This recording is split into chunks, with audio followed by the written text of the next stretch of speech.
దేశంలో కరోనా మరోసారి పంజా విసురుతోంది. ప్రస్తుతం యాక్టివ్ కేసుల సంఖ్య 3,000 దాటింది. మే 22న దేశంలో 257 యాక్టివ్ కేసులుండగా మే 26 నాటికి 1,010కి పెరిగాయి.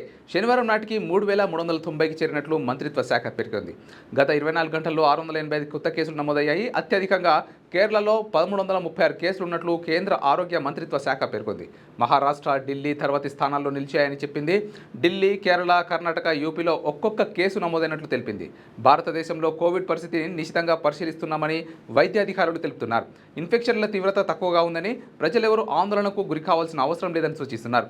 గత 24 గంటల్లో దేశంలో 4 మరణాలు నమోదయ్యాయని, మొత్తం మరణాల సంఖ్య 29కి చేరుకుందని, మహారాష్ట్రలో అత్యధికంగా 6 మృతి చెందారని మంత్రిత్వ శాఖ డేటా పేర్కొంది. కేరళలో 1,136 యాక్టివ్ కేసులు, మహారాష్ట్రలో 467 యాక్టివ్ కేసులు, ఢిల్లీలో 375, గుజరాత్లో 265, కర్ణాటకలో 234, పశ్చిమ బెంగాల్లో 205, తమిళనాడులో 185, ఉత్తరప్రదేశ్లో 117 కేసులు ఉన్నట్లు వివరించింది.